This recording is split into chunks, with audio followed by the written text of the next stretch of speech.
government is going to become unaffordable. It's happening now. How does it play out? Does it play out by, a big event?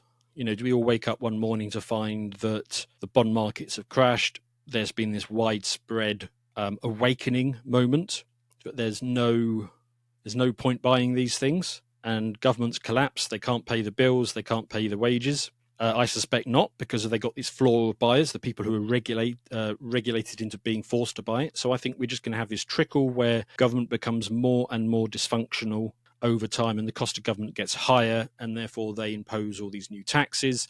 More people leave. They try and make it harder for people to leave and take their money with them. I suspect the collapse is going to be slow enough that government has time to respond and try and make, in their mind, to try and solve the problem, but everything they will do will make the problem worse. So I think we're in a grinding collapse, and the UK, Europe, the whole Western world, they need a political earthquake to save themselves. Which brings me on to the second thing that I wanted to get into. Trump's win. That is a momentous political earthquake.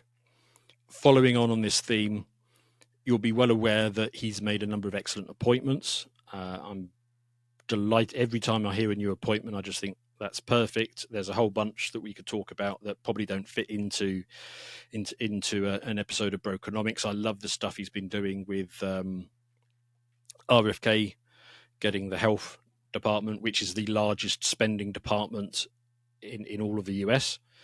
I love the fact that he took Tulsi Gabbard, who was put on the terror watch list and was harassed and severely inconvenienced every time she wanted to fly because of this, and they put her in charge of national security and the intelligence agencies.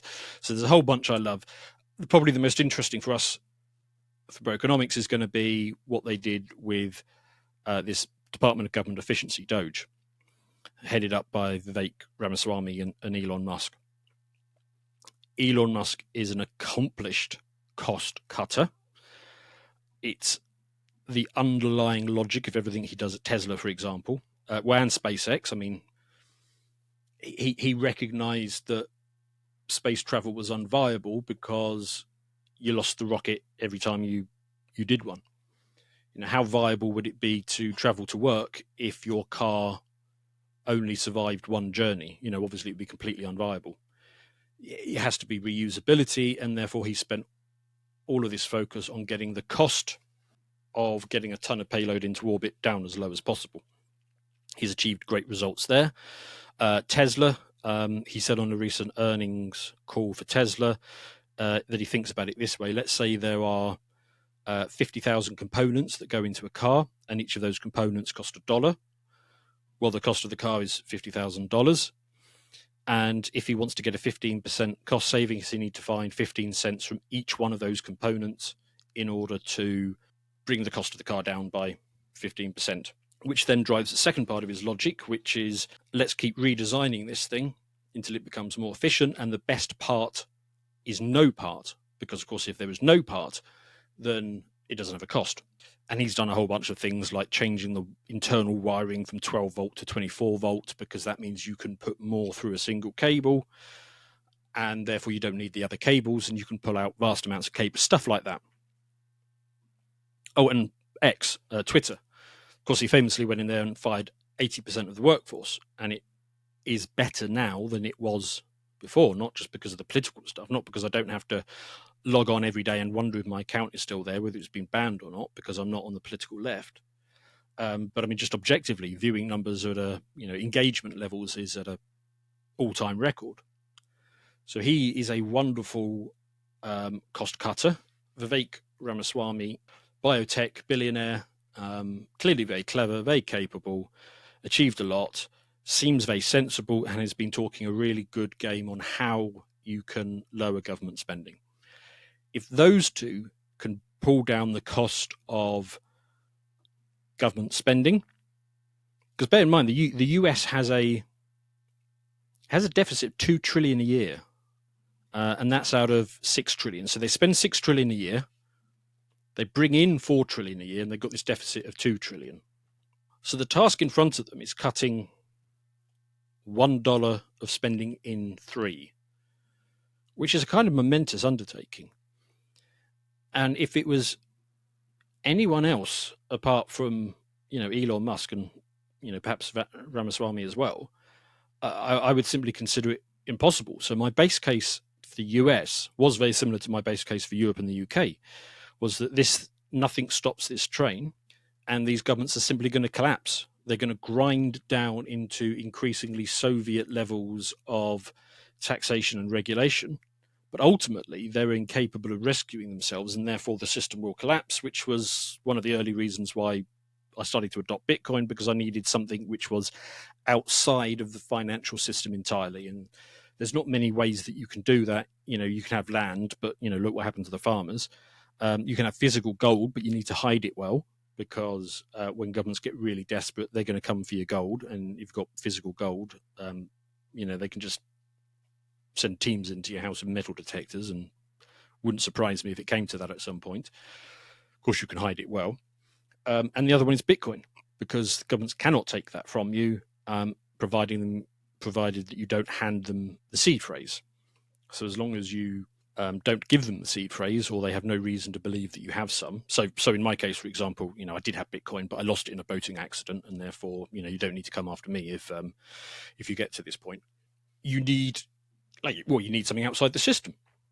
But perhaps Ramaswamy and Musk can actually lower the cost of government. Now, a quick anecdote on this.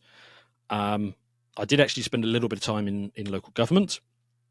After I retired, I thought, semi-retired anyway, I thought, okay, I'll do a bit of business consulting, and I did a bit of consulting for local government. And I went into it expecting to find largesse everywhere. I went expecting to see, lavish spending, and I was surprised.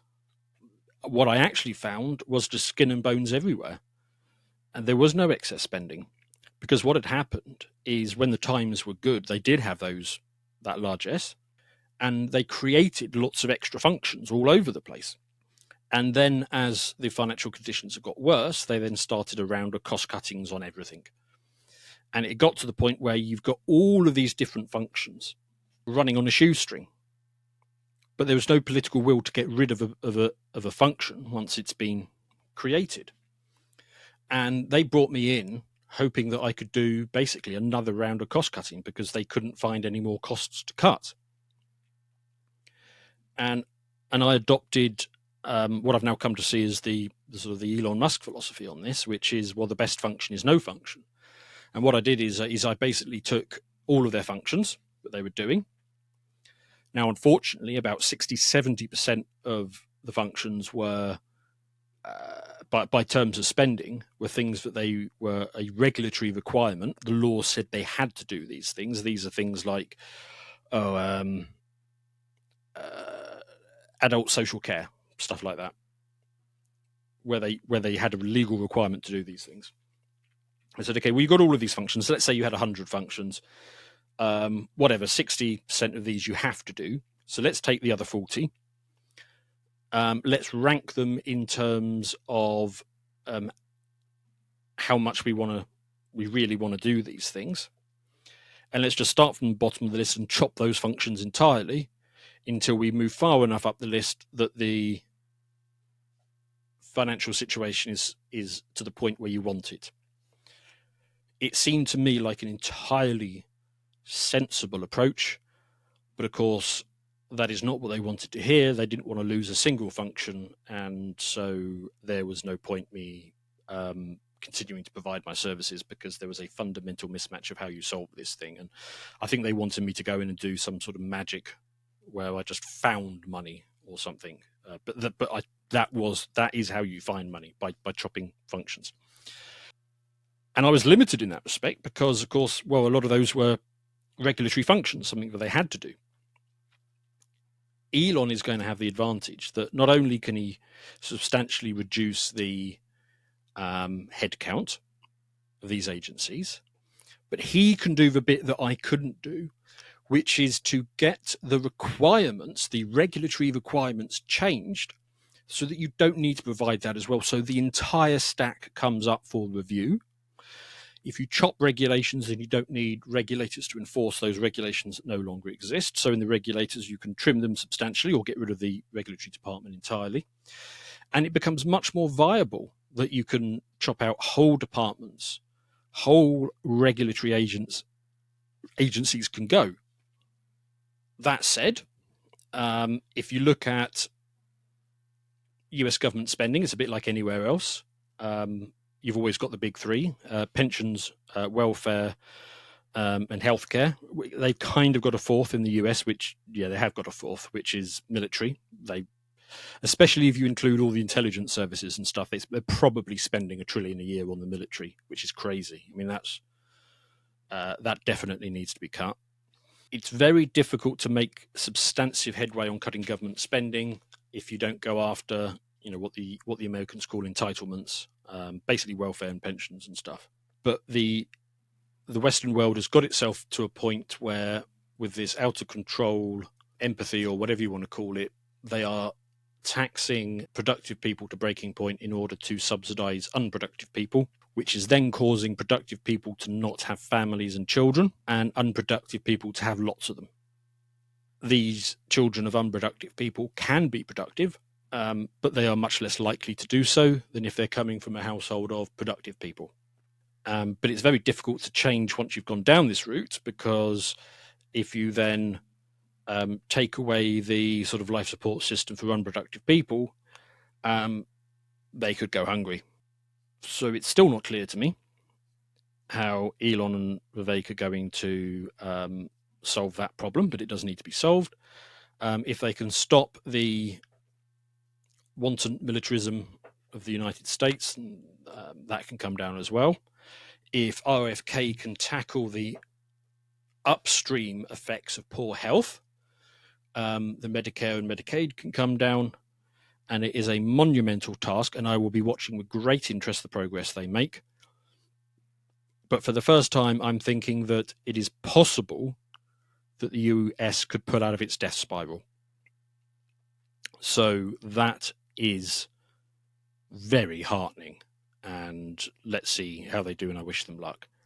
To watch the full video, please become a premium member at lotuseaters.com.